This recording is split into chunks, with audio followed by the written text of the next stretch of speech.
So your last two records were in the top 10 of the Billboard charts. Your DVD went gold. You've toured all over the world. You played Walk-In, Full Force and stuff. What's left for you guys to reach?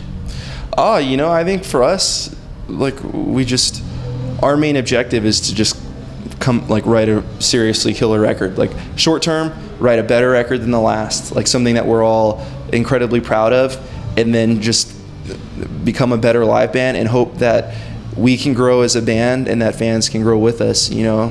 And I don't think we have any ideas or any hopes of becoming like a mainstream, like huge success. We really just want to be a better version of ourselves, and you know, hopefully pick up some new people along the way that like the band.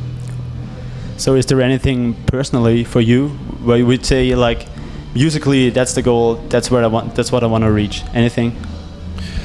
Well, for me, it's always just getting, you know, improving at guitar. Like, I think any musician just wants to be better at like what they have the technical ability to play, and be better at what they have the creative capacity to just think of, you know. And like a year from now, be able to look back on myself and be like, man, I'm like, if I would have had a shred off or like had to write a song versus this version of me, like, you know, my new self would destroy that guy, you know. Like, you just want to improve and progress, and not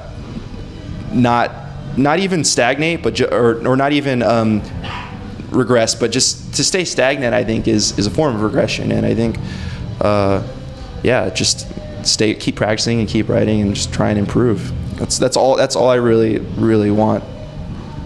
So recently you chose a video for the Hales and Horse magazine, like a retro video. Oh yeah. And you mentioned in the article that you missed those times when you would check out new bands on Headbangers Ball and stuff. What are some of the bands that you've discovered recently that really like blow you away? New bands that really blow me away?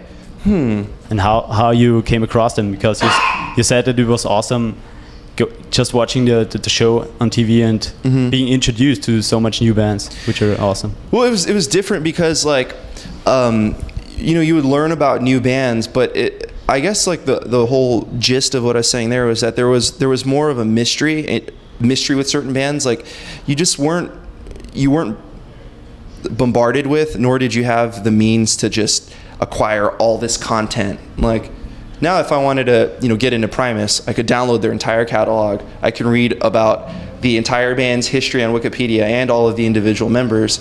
Where when I was younger, like all I could do was like just, you know, read a Guitar World interview with Larry and be like, oh, he likes this guy, and then go to the record store and try and get the album. And then, you know, eventually, like when I had the money to get it, I would buy that album and I would add that to my CD collection, where I only had like, you know, maybe 50 CDs, and I thought that was a lot. But then I would listen to that CD over and over and over, and you just sat with it longer. You know, you didn't have an iPod with 2,000 or 20,000 songs. You know, so when you sit with the music longer, you pay attention to it more, and it becomes almost special. Like a lot of the albums that I listened to back then, like whether it's like, you know, Vulgar Display of Power or like any of those like old like metal bands, like, if I hear it now, I know what every song is about. I know what I know what the drums are doing, the guitars are doing, because I listened to it a million times as a kid. And now I feel like someone's like, oh, you should check out this band, and I'll like, you know, listen to their album online, but like I'm not like forced to sit with it, because if I get over it, I can just easily change what it is that I want. So that was more of like the point, was that I felt like it meant more just because I didn't really have any other options. But nowadays there are bands that, like, when they put an album out and I like it, I'll just listen to that. Maybe it's out of habit of the way I used to be when I was a kid, but like when Gojira put out The Way of All Flesh, like I listened to that album probably like 50 times just because it's like, this is so good, you know. And like every time I picked up my iPod, I was like, I have so much music on here, but this is all I want to listen to. And so I feel like because I'm maybe more old school now, like I still have that approach with music. When a lot of people will show me stuff. My friends will be like, oh, check out this band, but when I find that band or that album that I really like, I'm just like, man, this is my jam, this is all I want to listen to. The same thing with Doth. Like when they put out the Concealers, like I listened to that album a million times as well.